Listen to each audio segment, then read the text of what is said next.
नाज़रीन, खुदावंद यीशु मसीह नासरी के नाम में आप सबको सलाम। मैं आपका खादम, आपका host reverend doctor Robinson Asgar ईमान का सफ़र प्रोग्राम लेके आज फिर आपके सामने हाज़िर हूँ।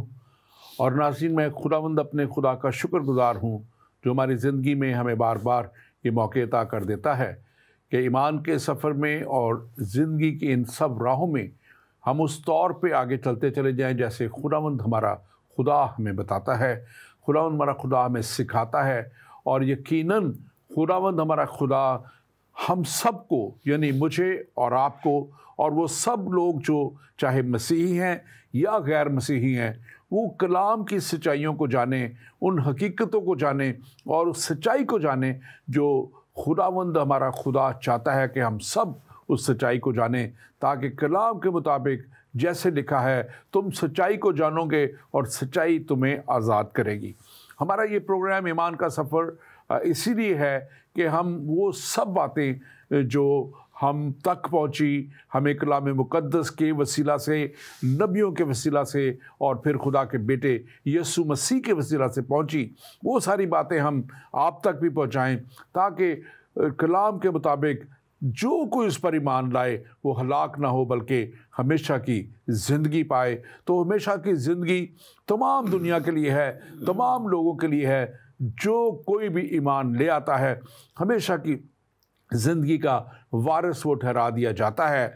और आज हम वही बातें, तालीम की बातें, खुदावंद यीशु मसीह की वो बातें जो उन्होंने शागिर्दों से की अपने आसमान पर उठाए जाने से पहले।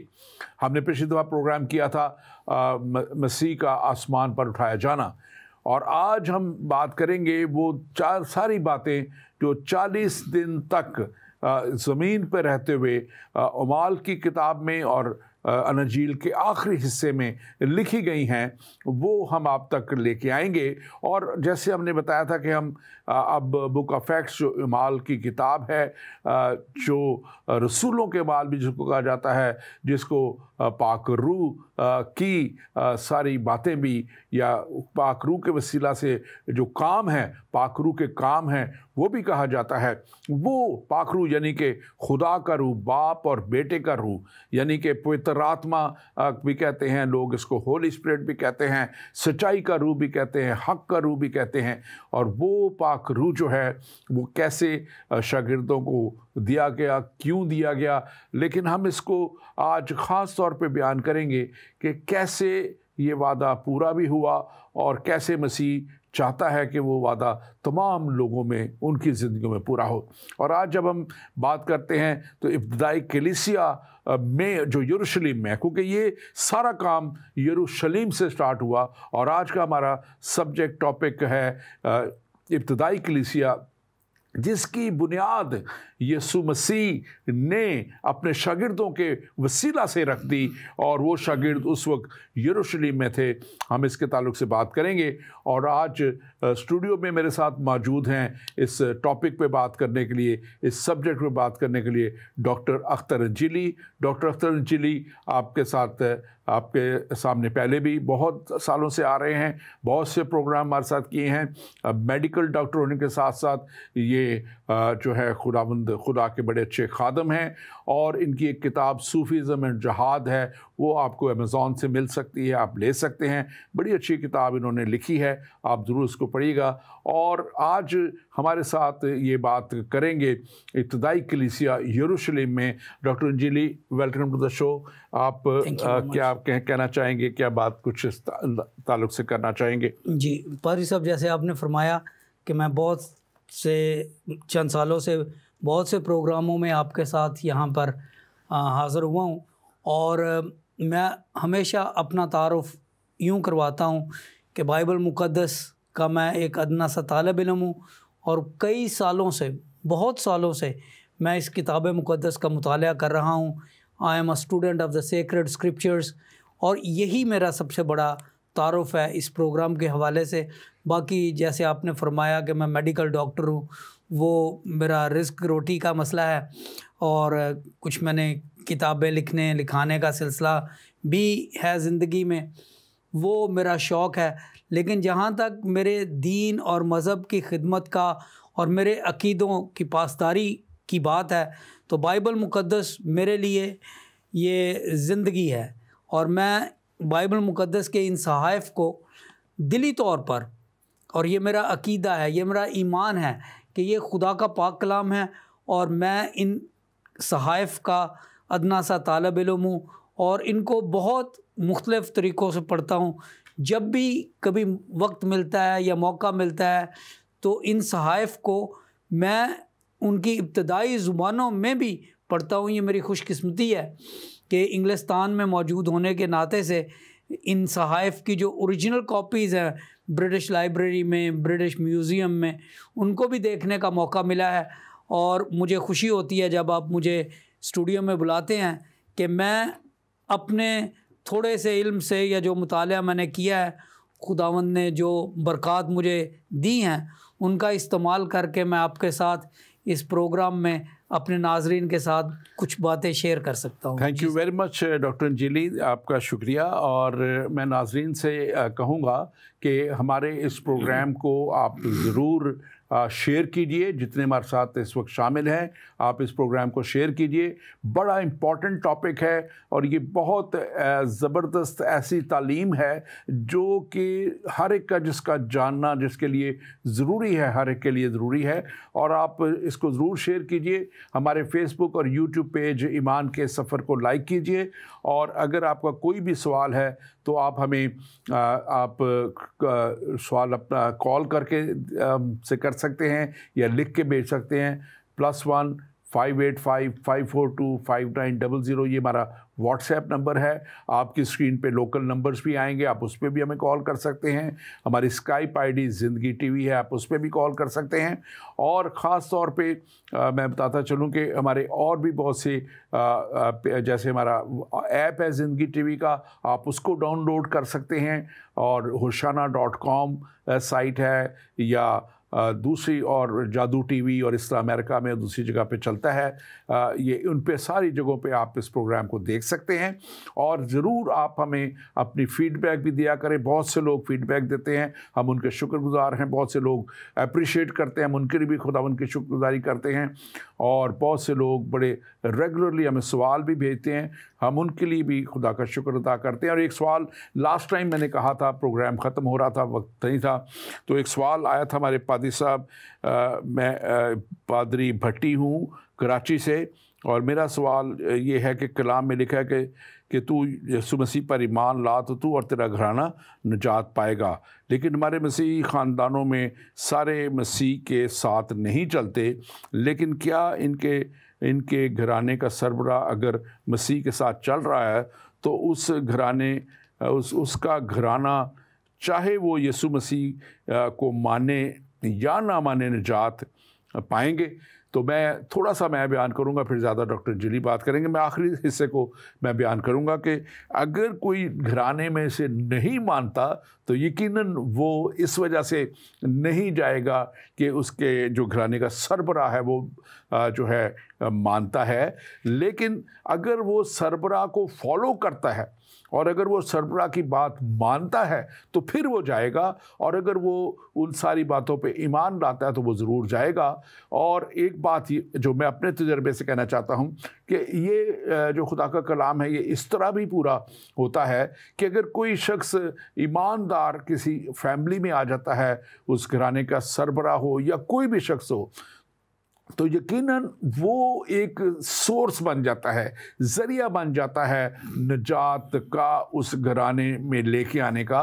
और इस तरह ये वादा पूरा होता है। मेरे घराने में ये वादा पूरा हुआ। मेरे इन लॉज, मेरी वाइफ जब मैं और वो आए खुरावन में, तो हमारे घरानों में ये काम शुरू हुआ। और हमारे घरानों में बहुत से लोग, मेरे भाइयों में, बहनों में, वो खुरावन के पास आए। मेरे वाइफ की फैमिली में से उनकी बहन है वो, और उनका घराना खुरावन में आया। तो इस तरह ये काम आगे चलता है। डॉक्टर जिली, आप इस पर मज़ीद बात कीजिए। शुक्रिया पादरी साहब, आपने जो अभी बातें फरमाई हैं, मैं उन्हीं के तसलसल में ये कहना चाहता हूँ कि बाइबल मुक़द्दस में ये बात बिल्कुल लिखी है, बजा लिखी है कि रसूल ने कहा उसे कि तू अगर खुदावंद यीशु मसीह पर ईमान लाएगा तो तू और तेरा घराना नजात पाएगा।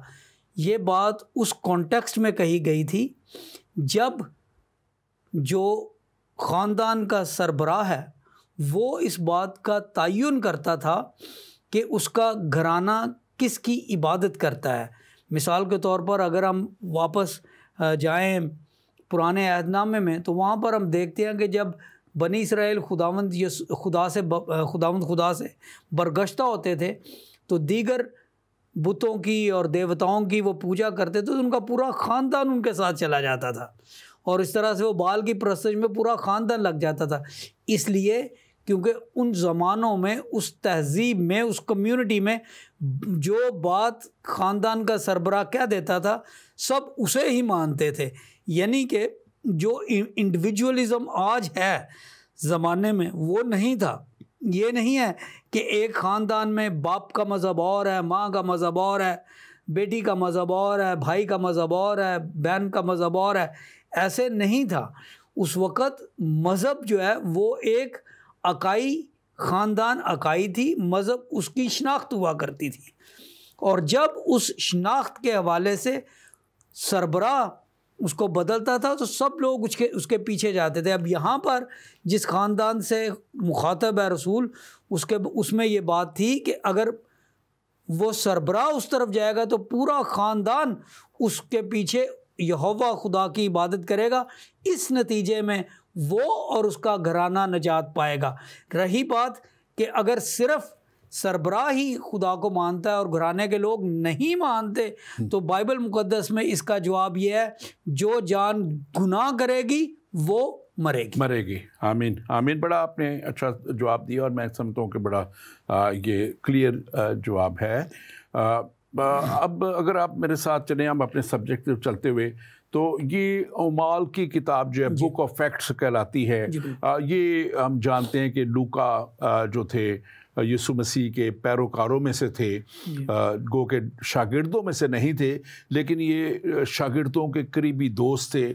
और ये फिर 30 AD मतलब के एनो डोमिनियो यीशु मसीह की आमद के 30वें साल से लेके जो उनकी, जब तक मसीह अभी ज़मीन पे थे और अभी उनकी जो है वो कहें कि वो उनकी जो मसलूबियत नहीं हुई थी, मौत और कब्र पे फतह पाने से पहले से ये शागिर्दों के दोस्त होने के साथ साथ फॉलो करते थे। और फिर ये 30 साल मज़ीद, बल्कि 30 साल से भी ज़्यादा यरूशलेम के फॉल होने तक, जब तक वो सारा नीरो बादशाह ने तबाह नहीं किया यरूशलेम को, ये उस सारी हिस्ट्री को जानते हैं। और ये अंजील मुक़द्दस लूका की अंजील इनके वसीला से लिखी गई और ये अंजील का इनफैक्ट दूसरा हिस्सा उमाल की किताब समझा जाता है, लूका की अंजील का। आप इसकी तरह बयान कीजिएगा इनके ताल्लुक़ से मज़ीद इन्फॉर्मेशन, और ये टाइम और सर्कमस्टांसेस क्या थे, थोड़ा सा मुसन्नफ़ के बारे में आप बताइए ताकि हम इसको मज़ीद आगे लेके चल सकें। जी शुक्रिया पादरी साहब। पहली बात तो ये है कि लूका के बारे में हम बहुत कम जानते हैं, लेकिन जो बातें जानते हैं वो बहुत अहम हैं और मुसद्दक़ा हैं। पहली बात तो ये है कि लूका, जैसे आपने फरमाया, वो खुदावंद यीशु मसीह के शागिर्दों में से नहीं थे, लेकिन उनके शागिर्दों के साथी थे, उनके शागिर्दों की दोस्ती में थे। और बड़ी बात यह है कि वो पेशे के लिहाज से मेरे हम पेशा थे। लूका जो थे वो एक डॉक्टर थे, तबीब थे, लिहाजा हम लूका रसूल नहीं कहते, हम लूका तबीब कहते हैं। लूका तबीब ने जो लूका की इंजील लिखी है उसमें उन्होंने लिखा है कि चूँकि बहुत से लोगों ने ये बातें लिखने की ज़िम्मा लिया है, तो मैंने सोचा कि मैं भी ये सारी बातें सिलसिलावार शुरू से ठीक ठीक दरियाफ्त करके उनको तेरे लिए तरतीब से लिखूं। तेरे लिए यहाँ पे मुअज़्ज़ज़ थियोफिलस के लिए है, यानी कि ये कि इंजील जो है ये बुनियादी तौर पर थियोफिलस के लिए लिखी गई। जब हम दूसरे उनके रसाले में आते हैं, यानी रसूलों के इमाल में आते हैं, तो वो पहली आयत से शुरू करते हैं, आए थियोफिलस, कि मैंने पहला रसाला लिखा, अब मैं दूसरा रसाला लिख रहा हूँ। तो जहाँ तक ये औकात का ताल्लुक़ है, आपने फरमाया 30 ईस्वी से लेकर 70वीं ईस्वी जब यरूशलेम को गिरा दिया गया और यहूदी कौम जो है वो तितर बितर हो गई, तो ये सारा वाक़या जो है ये लूका तबीब ने देखा, लिहाजा उनकी इंजील और उनकी ये किताब जिसे रसूलों के इमाल कहा जाता है, ये नहायत ही मुसद्दका है। उन्होंने तहकीक करके और उन्होंने शागिर्दों से ये बातें सुनकर, बहुत सी बातों के वो ख़ुद गवाह थे, और ये सारी चीज़ें उन्होंने तरतीब से लिखी ताकि हमारे लिए हवाला हों। और रसूलों के इमाल जो है वो दरअसल मसीही कलीसिया की तारीख़ की सबसे पहली, सबसे पुरानी और सबसे मुसद्दका किताब है। बिल्कुल बिल्कुल। इसके 28 बाब हैं, 28 बाब। और इसमें ख़ास तौर पे एक बात जो है वो देखने की है कि जो हम कहते हैं ख़ास तौर पे कि ये लिखा हुआ है कलाम मुक़द्दस में भी कि खुदा के पाक रूह ने मुख्तलिफ मुसन्नफ़ों से लिखाई। अब मुख्तलिफ में ये 4 अनाजील 4 मुख्तलिफ मुसन्नफ़ों ने लिखी, जैसे मत्ती जो हैं मसीह के साथियों में से थे, फिर लूका ने लिखी, मरकज़ उसके साथियों में से थे, शागिर्दों में से थे, यूहन्ना उनके शागिर्दों में से थे। और ये वो खुदा के पाक रूह, और सब में आपको मसीह एक ही नज़र आएगा।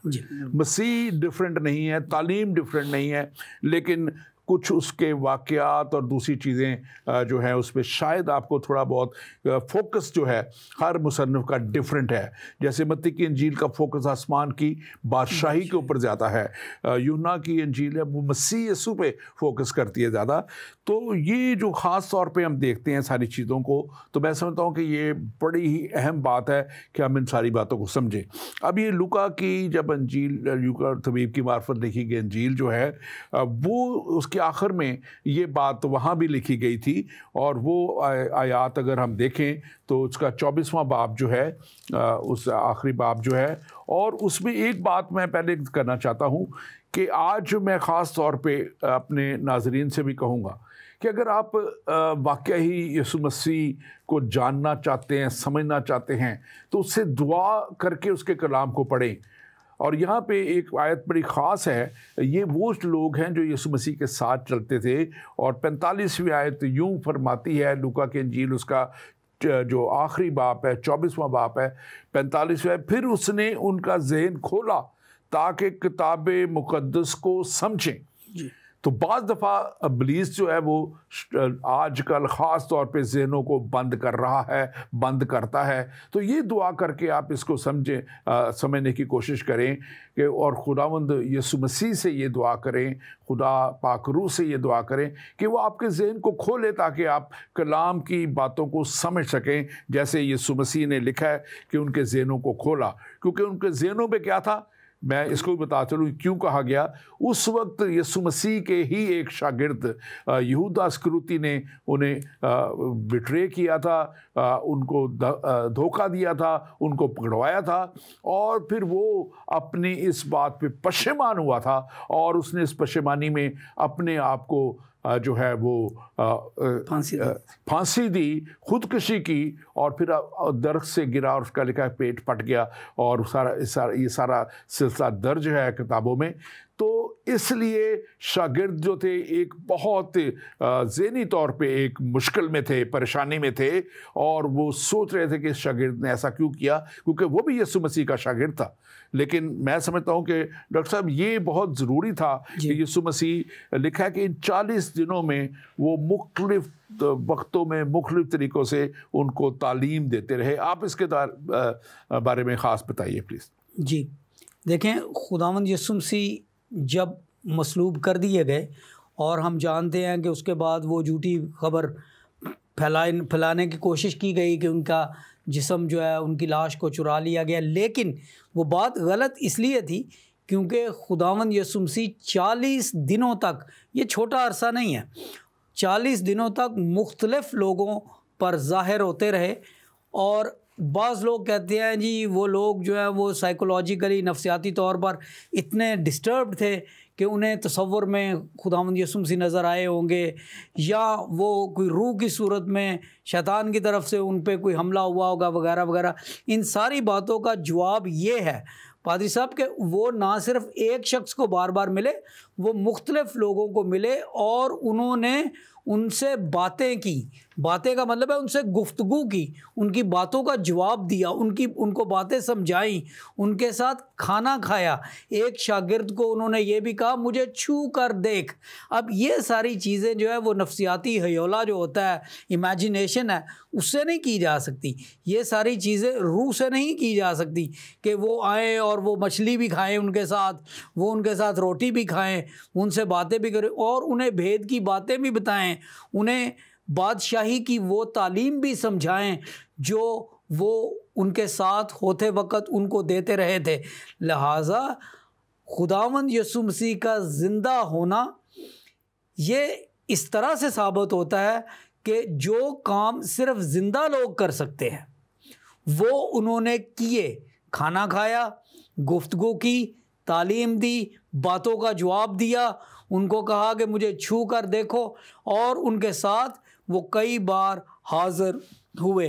लिहाजा ये कह देना कि ये उनकी नफ्सियाती हालत थी कि वो इस वहमे में थे, इस गुमान में थे कि यीशु ज़िंदा हो गया, ये बिल्कुल बात गलत है।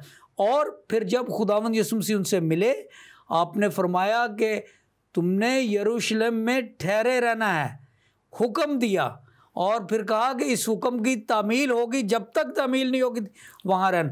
तो डॉक्टर साहब ये सारी चीज़ें जो है ये इस बात की गवाही हैं। गवाही का मतलब ये क्या होता है? गवाही का मतलब ये होता है कि किसी ने किसी चीज़ को देखा हो, सुना हो और उसमें हिस्सा लिया हो, ये गवाही है। तो खुदावंद यीशु मसीह के बारे में ये गवाहियाँ थी, बिल्कुल थी, और बड़ी मुस्तनद सारी बातें थी, और डेफिनेट सोर्सेज जिनको कहा जाता है ना, रिलायबल सारा है। हमारे पास एक सवाल है, मैं इसलिए थोड़ा सा चाह रहा था कि इसको हम ले लें पहले। जनाब, मैं बाइबल मुक़द्दस का तालिब इल्म हूँ और तारीख़ में बहुत दिलचस्पी रखता हूँ। मेरा नाम दाऊद है और मैं इस्लामाबाद से आपका प्रोग्राम देख रहा हूँ। आज आप कलीसिया की तारीख़ के बारे में बात कर रहे हैं और आप लोग हज़रत लूका तबीब की मार्फत लिखी गई अंजील शरीफ के वाले से बात कर रहे हैं। मैं ये जानना चाहता हूँ कि जब लूका ने इल्हाम के ज़रिए अंजील शरीफ को तसनीफ़ की तो क्या ये 70वीं ईस्वी से पहले लिखी जा चुकी थी या नहीं? तो मेरे भाई दाऊद, एक बात तो मैं आपको बताऊं कि दो इसमें जो हैं जो कहा जाता है, जो तहकीक बताती है कि एक तहकीक ये बताती है कि ये 70 AD से लेके 80 AD तक लिखी गई, और एक तहकीक ये बताती है कि ये 62 AD में, 62 AD 63 में लिखी गई, और इसके कुछ इसमें हिस्से बाद में भी शामिल किए जा सकते गए हैं गालबन, अगर ये इसको हम माने कि 62 में लिखी गई या 63 AD में लिखी गई मसीह के जाने के बाद।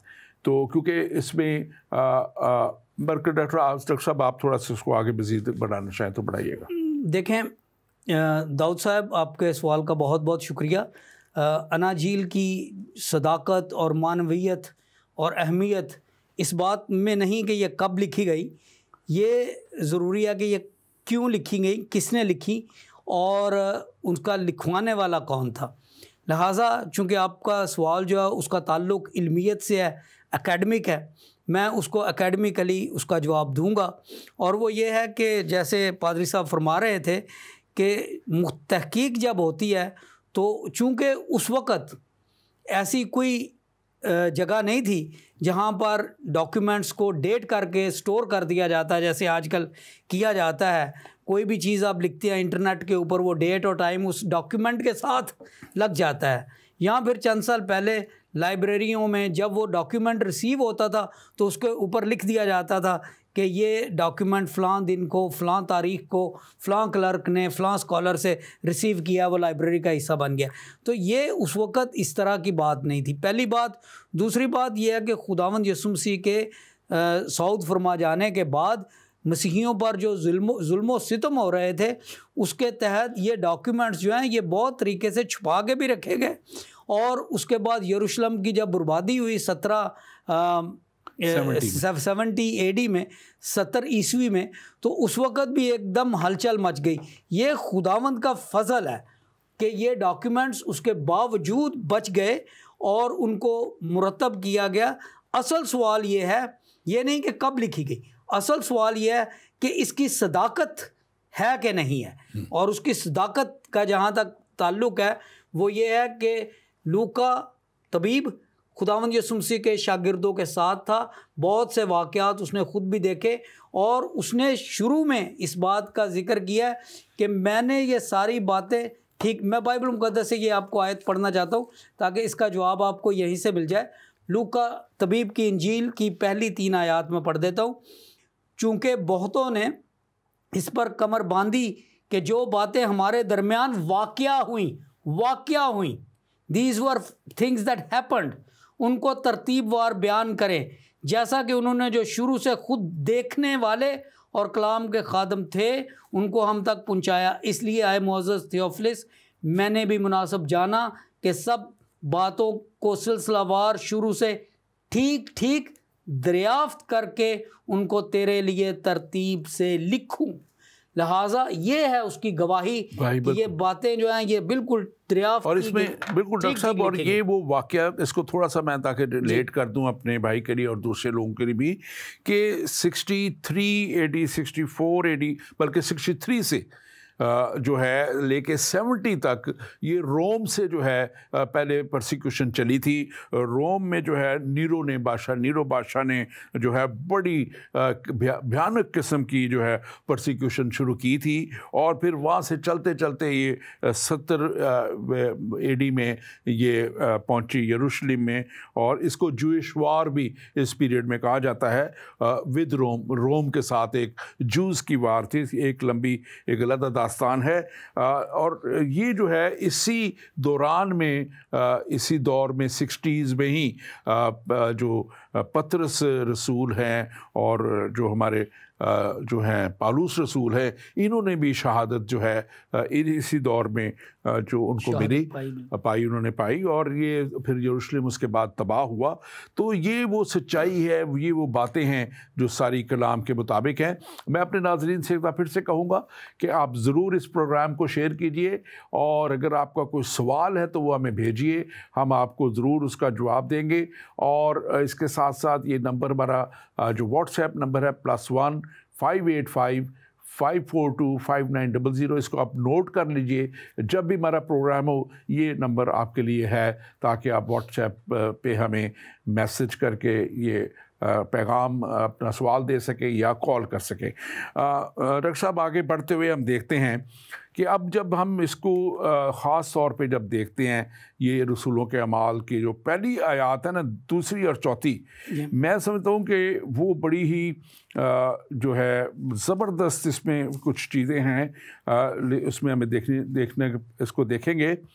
तीसरी आयत कहती है कि उसने दुख सहने के बाद बहुत से सबूतों से अपने आप को उन पर जिंदा जाहिर भी किया, चुनाचे वो 40 दिन तक नज़र आता रहा और खुदा की बादशाही की बातें कहता रहा। तो इसका पहला हिस्सा तो कुछ हद तक आपने बयान कर दिया कि वो सबूतों के साथ वो नज़र आता रहा, आपने अपने इब्तदाई में बताया था इसको, खुदा की बादशाही की बातें।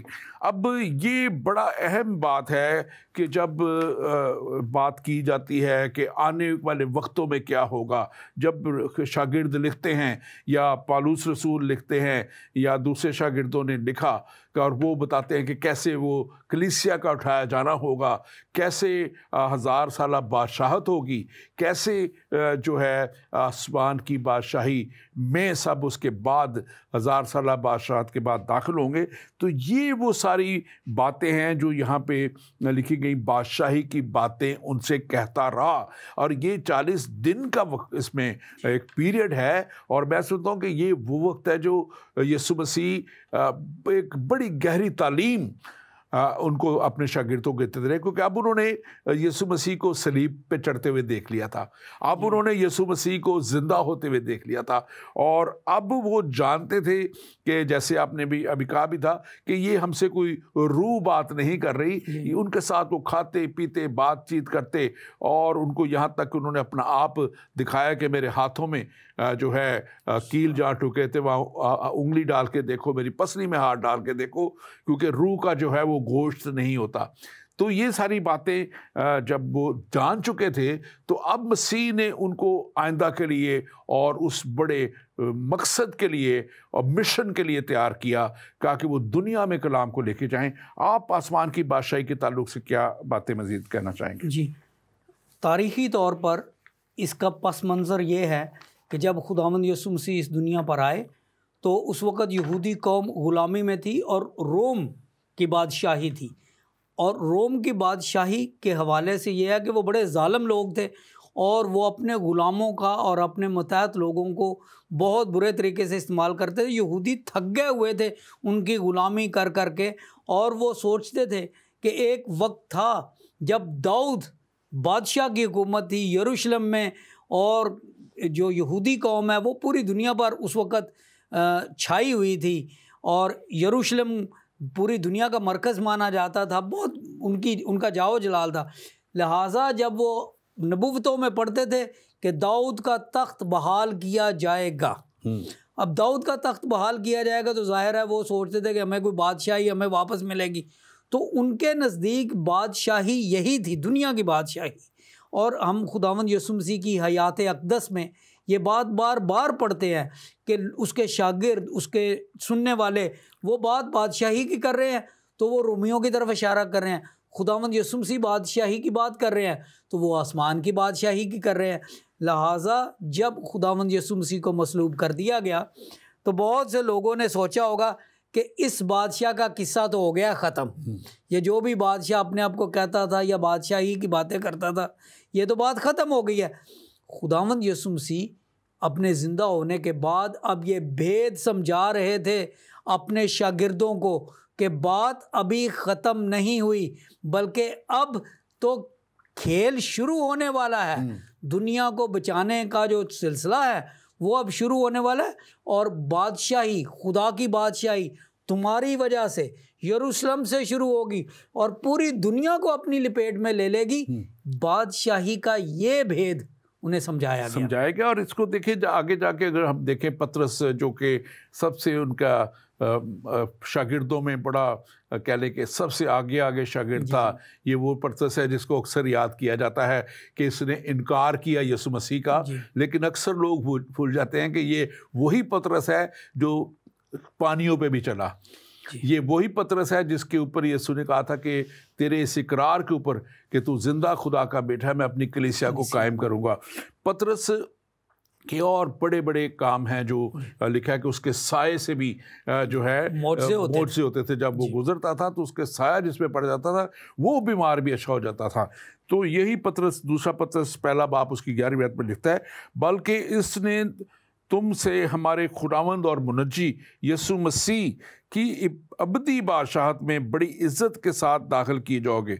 तुम यानी कि हमारे खुदावंद यीशु और मुनज्जी यीशु मसीह की अबदी बादशाहत में बड़ी इज़्ज़त के साथ दाखिल किए जाओगे। ये वो ईमानदारों को मैसेज दे रहा है। ये जो उस वक्त ईमान ले आते थे लोग, ये उनको भी पैगाम दे रहा है, कलीसियाओं को वो लिख रहा है। और मैं समझता हूँ कि ये बिल्कुल कलाम के ऐन मुताबिक है कि ये वो बातें हैं जो यीशु मसीह ने उस वक्त उन्हें बताई, उस वक्त उन्हें समझाई। और इससे पहले भी ये खुदा अपने पाक रूह के वसीला से रिवील करता रहा। दाऊद ज़बूर 72 उसकी 8वीं आयत में लिखता है, उसकी सल्तनत समुंदर से समुंदर तक और दरिया फरियाद से ज़मीन की इंतहा तक होगी। तो ये 1000 साला बादशाह जो है ये उसके ताल्लुक से ज़बूर नवीस भी लिखता है। ज़बूर नवीस भी ये कहता है कि ऐसे होगा, क्योंकि ये सारा खुदा के पाक रूह के रेवलेशन से ये कलाम, जितना भी कलाम है बाइबल मुक़द्दस का, वो खुदा के इल्हाम से पाक रूह के वसीला से लिखवाया गया। और अगर हम देखें तो ये कलाम की वो बातें मैं समझता हूँ कि आज नहायत ही ज़रूरी हैं कि दुनिया इसको माने और जाने और इसका तजर्बा करे। क्योंकि बहुत से लोग जब कलाम की तहकीक करते रहे, बहुत से हमारे इस्लामिक स्कॉलर्स इसकी तहकीक करते रहे, तो वो इस्लामिक स्कॉलर्स जो हैं वो कन्वर्ट हो गए। मैं बहुत से स्कॉलर्स का नाम भी जानता हूँ अल अज़हर यूनिवर्सिटी के, जो अब वो मसीह की तबलीग करते हैं, क्योंकि उन्होंने कहा कि हमने अंजील की तहकीक करने की जब कोशिश की तो हमें सच्चा मसीह उसमें मिल गया। और मैंने पहले भी एक बार बताया था कि एक अमेरिका का बहुत बड़ा राइटर जो था, रसाला निकालने वाला, और वो एथियस्ट था, और वो इस तहकीक करने के लिए जब यरूशलेम आया और बड़ी तहकीक की, तो वो एथियस्ट से मसीह का पैरोकार बन गया, और फिर उसने किताब भी लिखी। उसकी किताब भी और उसकी वो मूवी भी, मुझे उसका नाम भूल रहा है, गालबन द लास्ट कुछ ऐसे करके नाम था उसका। तो वो जो है बड़ी मशहूर हुई, बड़ी फिर चली वो। अब हम एक और इसका ख़ास पहलू की तरफ आते हैं, और वो पहलू 4 आयत में लिखा है, और उनसे मिलकर उनको हुक्म दिया। उनसे मिलकर कौन कह रहा है ये? यीशु मसीह। उनसे यानी कि शागिर्दों से मिलकर हुक्म दिया कि यरूशलेम से बाहर ना जाओ, बल्कि बाप के उस वादे का पूरा होने के मुंतज़िर रहो जिसका जिक्र तुम सुन चुके हो। अब यरूशलेम में क्यों, यरूशलेम में क्यों था, ये एक बड़ा सवाल है। मैं चाहूँगा कि इसको थोड़ा सा बयान करें, फिर मैं भी इसमें कुछ ऐड अप करना चाहूँगा। बिल्कुल। देखें, खुदावंद यीशु मसीह का तारीख़ी वाक़या यरूशलेम में हुआ। खुदावंद यीशु मसीह की पैदाइश नासरत, गलील, ये तमाम मसाफ़ात के जो इलाके थे, इनमें उनकी मिनिस्ट्री रही। लेकिन जो क्लाइमैक्स आता है, खुदावंद यीशु मसीह की ज़िंदगी का जो मुकाम उत्तम आता है, जो इंतहा की बात आती है, क्लाइमैक्स की बात है, वो उनकी मसलूबियत थी।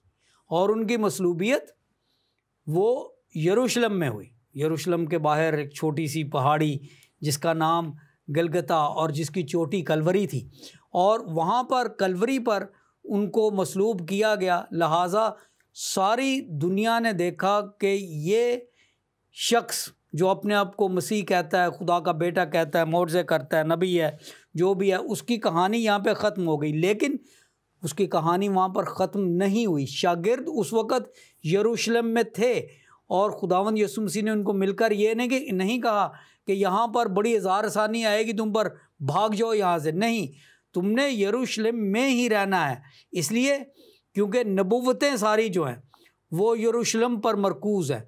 दाऊद का तख्त वो यरूशलेम में था, और दाऊद के तख्त का वारिस जो था उसने यरूशलेम में आना था। दाऊद के तख्त की बहाली यरूशलेम में होनी थी। खुदावंद यीशु मसीह के मौजज़ात की जो क्लाइमैक्स है, इंतहा है, वो यरूशलेम में हुई। खुदावंद यीशु मसीह जब हैकल में दाखिल हुए तो होशाना के नारे यरूशलेम में लगे।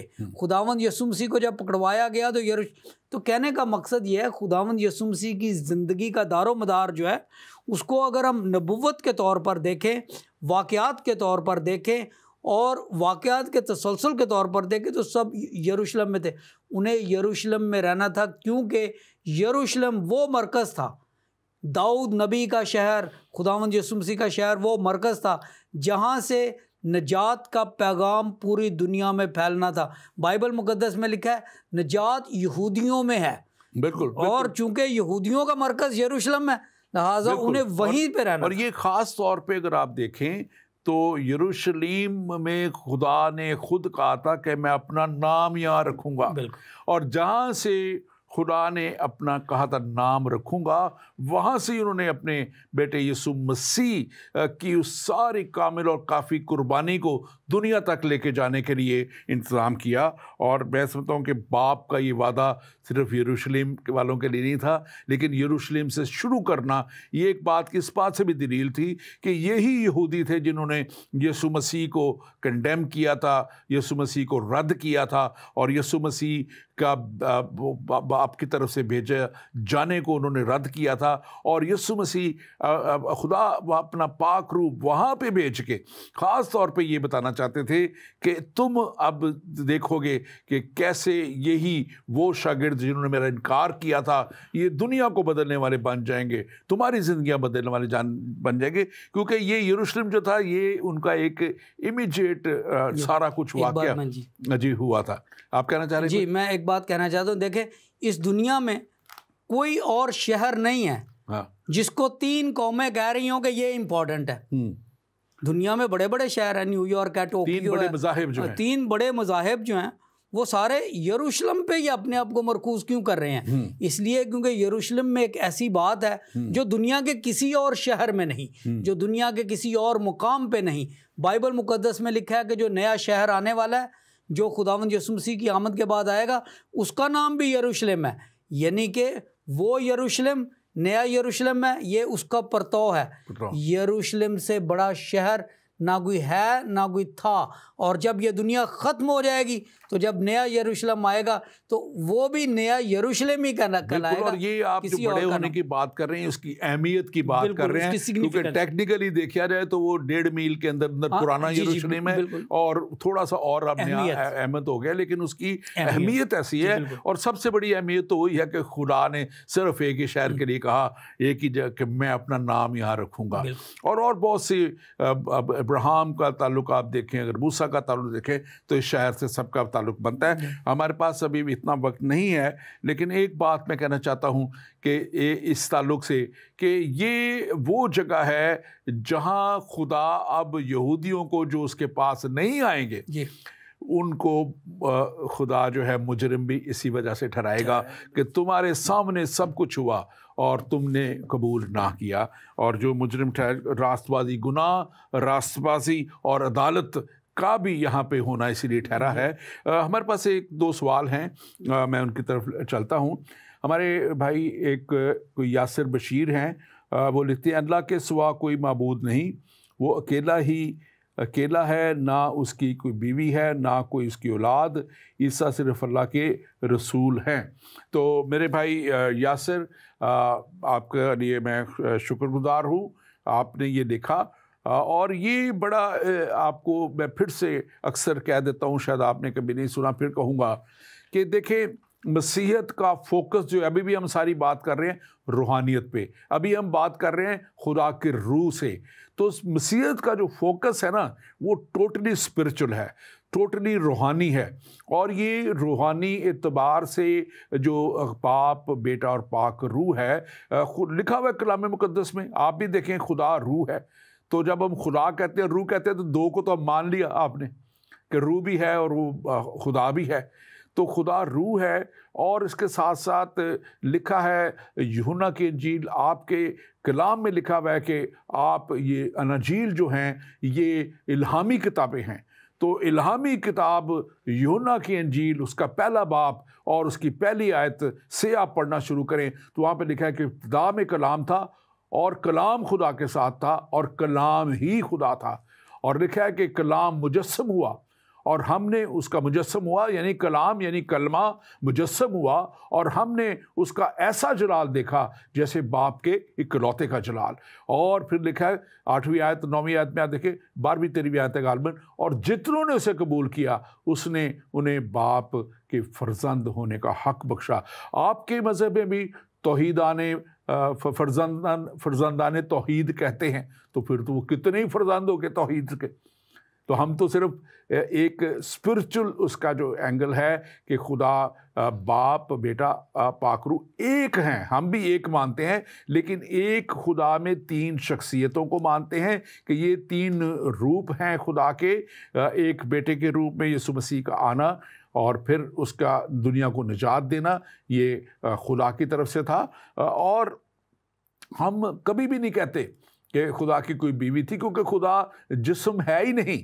जब रूह है तो रूह में शादी नहीं होती। आपको इस बात को समझना चाहिए थोड़ा सा कि जब खुदा रूह है तो क्या रूह की शादी होगी? तो हम तो रूह उसको कहते हैं खुदा को, तो फिर कैसे हम उसकी शादी की बात कर सकते हैं? ऐसी बात नहीं है। आप इसको रूहानी तौर पे समझने की कोशिश कीजिए। और जैसे मैंने शुरू में कहा था, उस आयत को मैं आपके सामने रखता हूँ, लूका की यूहन्ना की लूका की इंजील के आखिरी बाब का जो 45वीं आयत है। फिर उसने उनके ज़हन को खोला ताकि कलाम मुकद्दस की बातें समझें। आप ज़रूर दुआ कीजिए कि खुदा आपके ज़हन को भी खोले ताकि आप समझ सकें। अगर आप वाकई समझना चाहते हैं तो आप दुआ करके इसके ताल्लुक़ से खुदा से फिर पढ़ना शुरू करें, और यकीनन खुदा आपके ज़हन को खोलेगा। जैसे मैंने बताया था कि बहुत से आपके प्रोफेसर अल-अज़हर यूनिवर्सिटी के कलाम की तहकीक करते करते वो मसीह हो गए। आपको भी खुदा ये तौफीक देगा कि आप भी सच्चाई तक पहुँचेंगे और सच्चाई आपको आज़ाद करेगी और हमेशा की ज़िंदगी में लेके जाएगी। दूसरा सवाल एक और है हमारे पास डॉक्टर अंजलि, आप इसका जवाब दीजिए। आपके लिखा भी आपके लिए है।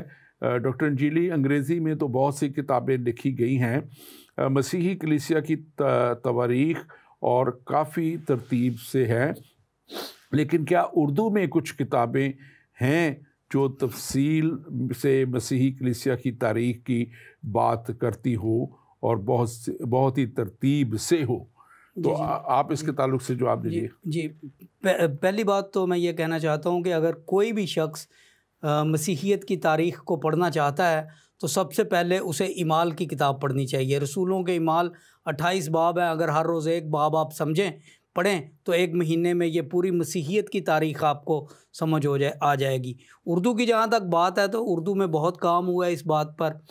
तो अब्दुल हक की किताबें जो हैं अरबस्तान में मसीहियत के नाम से बड़ी मशहूर हुई है, फिर मुगलिया दौर में मसीहियत, और ये तमाम चीज़ें जो हैं इस वक्त मेरे पास उनकी फ़हरिस्त नहीं है, लेकिन बहुत काम हुआ है इस पे और उर्दू में मसीहियत की बहुत सी तारीख़ की किताबें हैं। उनमें से बहुत से तराजुम भी हैं, लेकिन इससे उनकी मुसद्दक़ा होने की, उनकी तस्दीक शुदा होने की नफ़ी नहीं होती। और कुछ ओरिजिनल काम भी हुआ है। डॉक्टर यूसुफ मसीह याद की किताबों में भी काफ़ी कुछ तारीख़ी एतबार से पाया जाता है।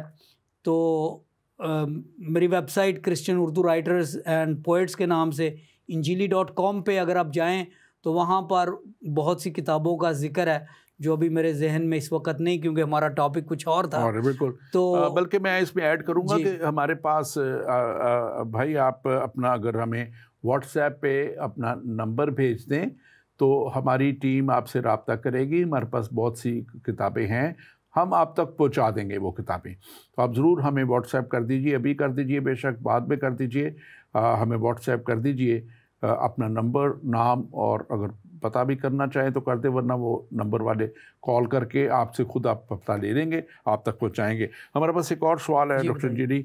पादरी साहब सलाम, मसीह में आपकी सलामती हो।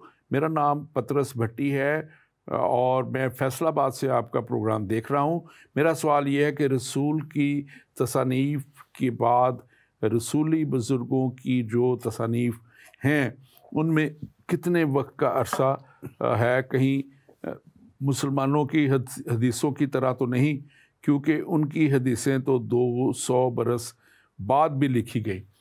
तो मेरे भाई रसूलों का जितने भी अहवाल है ये सारे रिकॉर्डेड हैं, ये मौजूद हैं। अभी आप वेटिकन में इसके सारे नुस्खे मौजूद हैं और उस दौर के नुस्खे मौजूद हैं। ब्रिटिश लाइब्रेरी में आप लंदन में आ जाएं, यहाँ पे वो सारे नुस्खे मौजूद हैं। ये ख्याली या कुछ किसी तरह से भी कोई बाद में लिखी गई किताबें नहीं हैं, ये सारी कलीसियाओं को लिखी गई। और ये किसी शख्स की नहीं कि मैंने ये सुना या मैंने ये कहा, ये वाक़तन ये सारे उस वक्त की कलीसियाओं को और सारी कलीसिया को लिखी गई हैं। तो इसलिए आपको मैं ये ज़रूर इसकी दे सकता हूँ कि ये किसी भी तरह मैं उन पे कमेंट नहीं करना चाहता। हमारे मुसलमान भाई जो हदीसों की बात करते हैं, क्योंकि उनमें तो आपस में इसमें बहुत तफरीक है। बहुत से लोग पिछले दिनों मैंने इस बात को पढ़ा है कि प्रेजेंट जो सऊदी के हैं वली अहद हैं, उन्होंने बहुत सी मेरे ख्याल 70% हदीसों को हज़फ कर देने का, ख़त्म कर देने का कहा गया है। तो इस तरह की बातें मौजूद हैं। डॉक्टर अंजलि, आप थोड़ा सा इस पर अगर शॉर्ट सा ऐड करना जी बिल्कुल, आपने बिल्कुल बजा फरमाया है। पहली बात तो ये है कि पाकिस्तान में और बहुत से दुनिया के और ममालिक में, चूँकि आजकल यूट्यूब का दौर है, तो यूट्यूब से जो चीज़ सादर की जाती है उसको यूँ समझ लिया जाता है गोया कि वो बहुत ही मुसद्दक़ा है। अभी हम बात कर रहे थे तसलीस के हवाले से, तो एक मौलवी साहब हैं, उनके मिलियंस फॉलोअर्स हैं पाकिस्तान में, उन्होंने तसलीस की तशरीह ये की है यूट्यूब पर सर, और वो ईसाइयों का अकीदा है तसलीस, और तशरीह उसकी कर रहे हैं मरियम मुक़द्दसा यसू उसका बेटा और खुदा बाप, माँ मरियम और यसू। अब देखें जब इस तरह की बातें होती हैं तो हमें दुख भी होता है, हमें शर्म भी आती है, क्योंकि ये अपने आप को उलमा कहते हैं।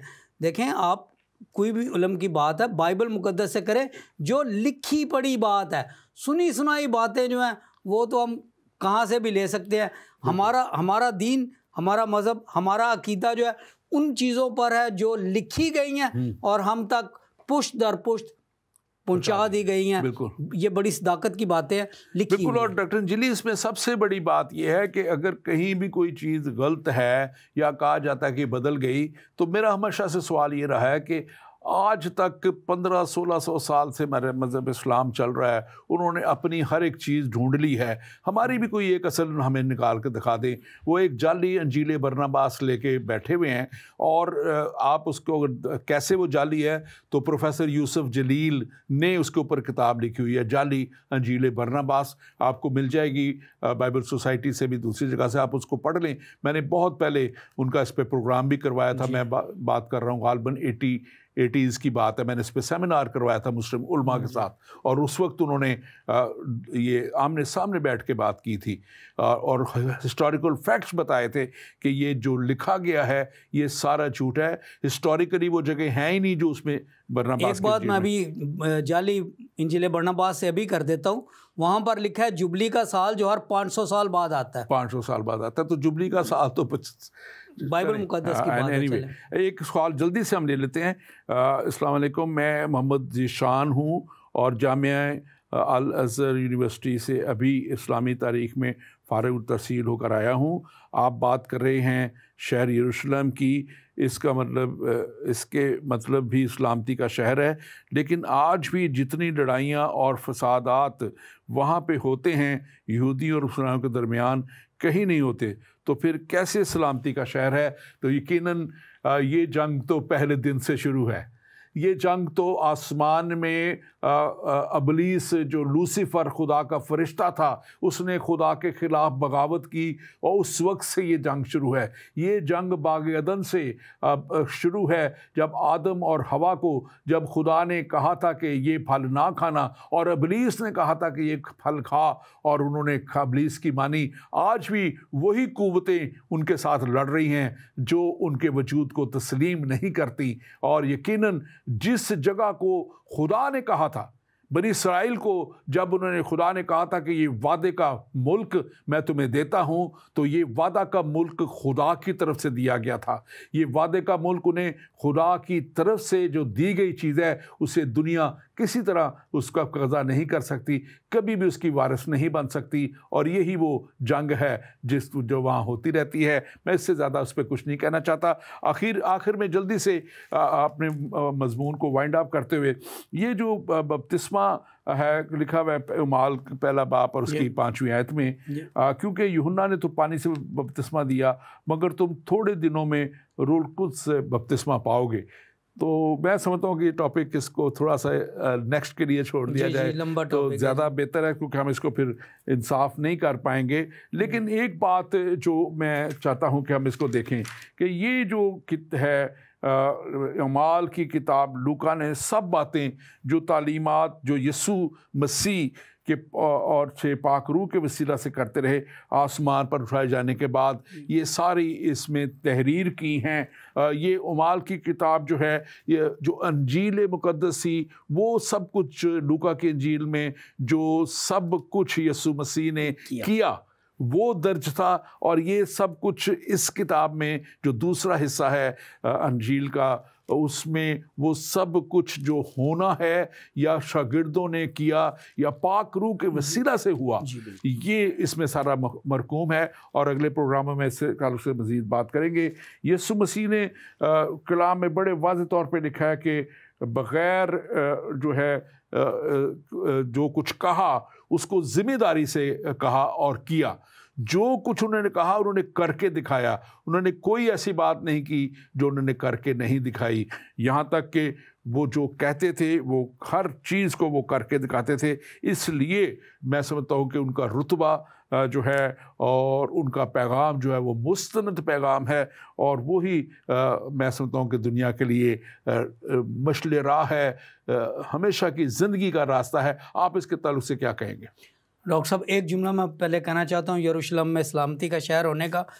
यरूशलेम सलामती का शहर इसलिए है क्योंकि सलामती का शहज़ादा वहाँ पर आया और पूरी दुनिया की सलामती का प्रचार वहाँ से शुरू हुआ, और पूरी दुनिया में जो मुनादी होगी जिसकी वजह से पूरी दुनिया की सलामती होगी वो यरूशलेम से शुरू हुई, और इसीलिए यरूशलेम सलामती का शहर है। ये यरूशलेम नहीं, जो यहाँ पे यरूशलेम आएगा वो हमेशा के लिए, अब्दियत के लिए सलामती का शहर होगा। ये बात ख़त्म करते हुए जी, अब आप फरमा रहे थे कि ये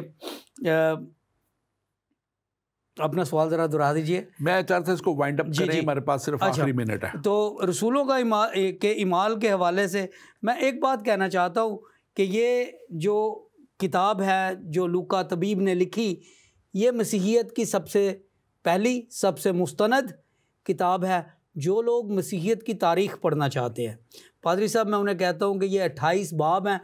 आप इनको हर रोज़ एक बाब पढ़े, एक महीने में आप दुआ करके पढ़ें। बात यह है कि दुआ करके पढ़ें कि खुदा आपका जहन खोल दे, तो आपको इसमें खुदावंद यीशु मसीह की अलूहियत, अनाजील की हक्कानियत और इंसान की फलाह बहबूद के सारे सबूत मिल जाएंगे, और आप पे ये यहाँ हो जाएगा कि किस तरीके से एक पिसी हुई अक़लियत, माइनॉरिटी, 12-13 लोग जो है वो एक दो नस्लों में पूरी दुनिया पर छा गए।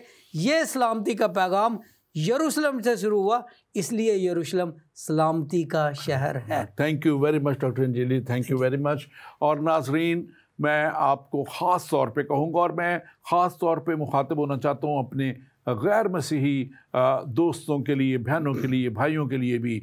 आपके लिए निजात का पैगाम उसी तरह है जिस तरह तमाम दुनिया के लिए या मसीहों के लिए या यहूदियों के लिए है। और इफ्सियों, बुक ऑफ इफिशियन, इफ्सियों 3 बाब और उसकी 6ठी आयत में लिखा हुआ है, यानी ये कि यीशु मसीह ने गैर कौमों, यीशु मसीह में गैर कौमें खुशखबरी के वसीला से मिरास में शरीक हैं और बदन में शामिल और वादा में दाखिल हैं।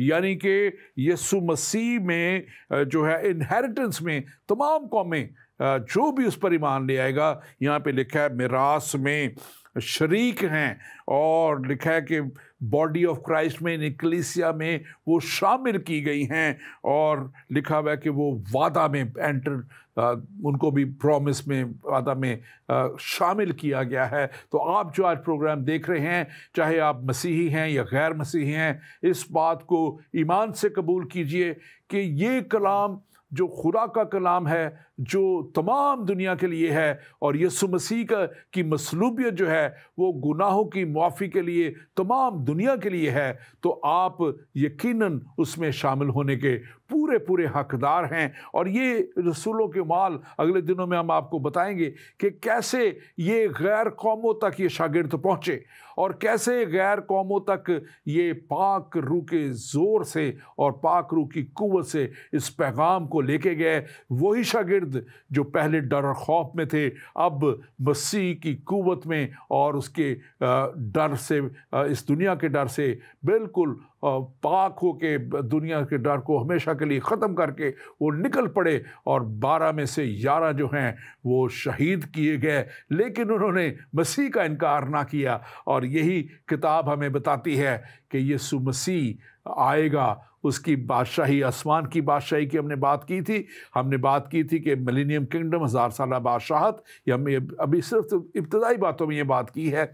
ये जो है खुदा का कलाम बताता है कि मसीह हमेशा की 1000 साला बादशाहत के बाद हमेशा के लिए अपने लोगों को आसमान की बादशाहत में ले जाएगा, और मैं और आप वहाँ जाने के पूरे पूरे हकदार हैं। लेकिन उस वक्त जब हम मसीह को कबूल करें, ईमान लें और उसके साथ वफादारी से चलें। खुदावंद आपके साथ हो, खुदावंद आपको बड़ी बरकत दे, और खुदावंद आपकी मदद और रहनुमाई फरमाए। आमीन।